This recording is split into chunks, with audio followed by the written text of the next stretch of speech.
The beginning of the universe is a fascinating topic that has captivated scientists, philosophers, and theologians for centuries. The current leading scientific explanation for the origin of the universe is known as the Big Bang theory.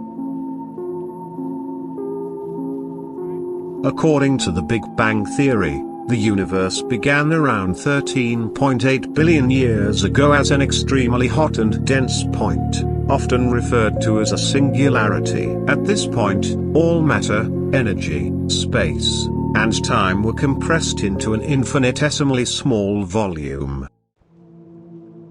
As the universe continued to expand and cool, about 380,000 years after the Big Bang, the temperature dropped to a point where electrons could combine with atomic nuclei, forming neutral atoms. This event, known as recombination, allowed photons to travel freely through space, resulting in the decoupling of light from matter. The light that was emitted during this period is what we observe today as the cosmic microwave background radiation, a faint glow that pervades the entire universe. Over billions of years, the matter in the universe began to clump together due to the force of gravity, forming structures like galaxies, stars, and planets. The ongoing expansion of the universe, discovered in the late 1920s by Edwin Hubble, led to the idea that the universe is still expanding to this day.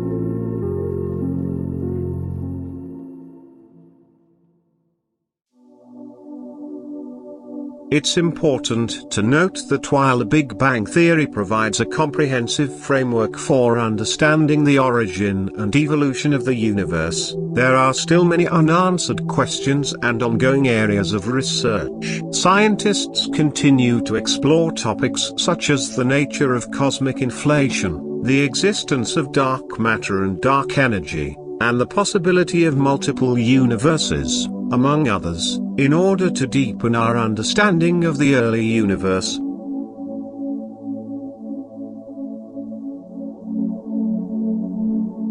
The size of the universe is a topic of ongoing scientific investigation and is still not fully determined. The observable universe, which is the portion of the universe we can currently observe, is estimated to have a radius of about 46.5 billion light-years. This estimation takes into account the expansion of the universe over time. 10.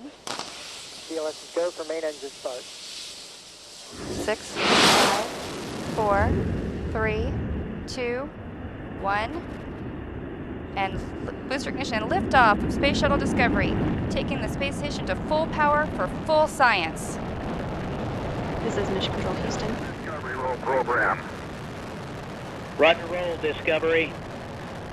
Discovery's roll maneuver is complete. It is now in a heads-down position on track for its flight to the International Space Station.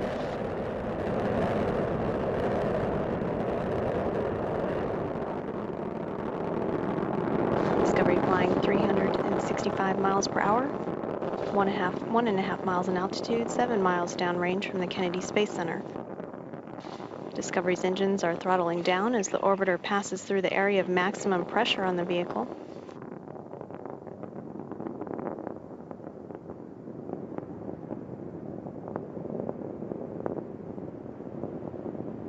It is also worth mentioning that the current leading theory of the universe's expansion, called cosmic inflation, suggests that the universe may be much larger than the observable universe. According to inflationary theory, the universe experienced a rapid expansion during its early stages, leading to a much larger extent than what we can currently observe.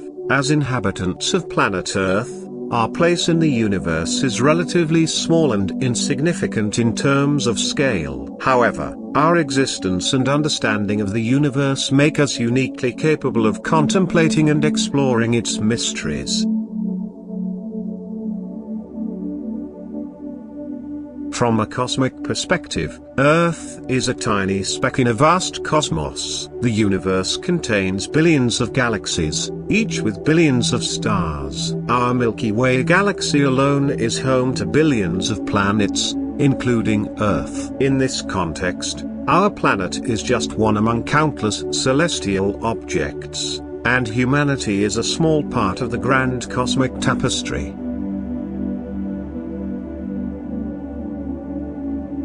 Have you ever wondered where the universe is expanding into? Is there an extra space that the celestial bodies are moving into?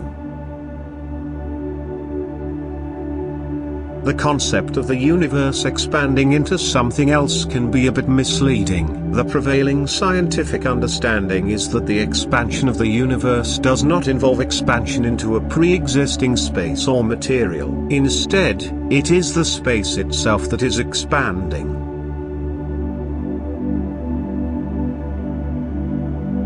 According to the Big Bang theory, the universe originated from a highly dense and hot state and has been expanding ever since. As the universe expands, the distances between galaxies, stars, and other celestial objects increase. However, it's important to note that this expansion is happening uniformly and at a large scale, meaning that it affects the entire universe and not just specific regions.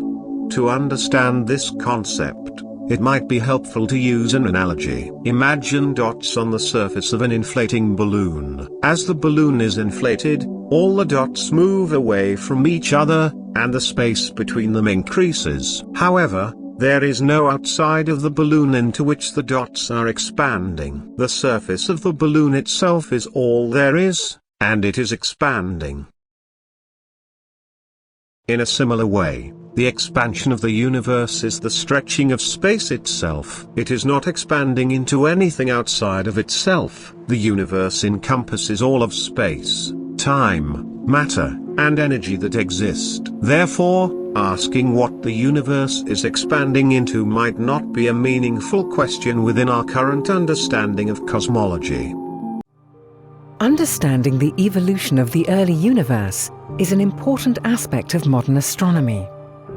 One particularly important era in those early days was the time of reionization, during which the first stars were born. Hubble has allowed us a first glimpse into that time, but the James Webb Space Telescope will push the door wide open. 13.8 billion years ago, the universe started with the Big Bang. Initially, the universe was a melting pot of hot, free particles. As it started to cool down, the protons and neutrons combined and attracted free electrons to form neutral atoms, mostly hydrogen, but also some helium. This event, called recombination, left the universe with no free electrons and a hydrogen fog distributed throughout it. The clouds of hydrogen would eventually collapse to form the first stars, but this process is very gradual. For millions of years, the universe would have no sources of light. The cosmic dark ages had begun. Then the gravity of denser regions began to attract the matter around them. These regions collapsed to become the first stars and galaxies, eventually beginning to shine. Thanks to recombination, there were no free electrons to scatter the starlight, so it could travel freely throughout the universe, ending the cosmic dark ages. The first stars were massive and energetic enough to strip the surrounding hydrogen atoms of their electrons again. This time is called the epoch of reionization.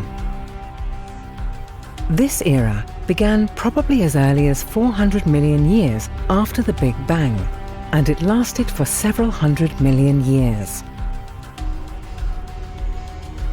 There is much we don't know about this time in the universe's history, and even Hubble's extraordinary cameras are only able to spot a few bright galaxies from that time. Still, Hubble has provided some of the most detailed information we have about the abundance and properties of the earliest star-forming galaxies. While providing some answers, The results Hubble delivered also raised more questions. When and how did the first stars form? And when did the first galaxies appear? How did the radiation of the first stars escape the dusty environment of their parent galaxies to ionize the matter in between galaxies? Were the first stars really powerful enough to re-ionize the universe, or did active black holes play a role as well? The forthcoming NASA ESA CSA James Webb Space Telescope, with its infrared-sensitive cameras and gigantic 6.5-meter mirror, will be able to teach us about these early days of the universe. James Webb will explore the universe at long wavelengths, looking further into the past to gather information about exactly how and when the epoch of reionization occurred.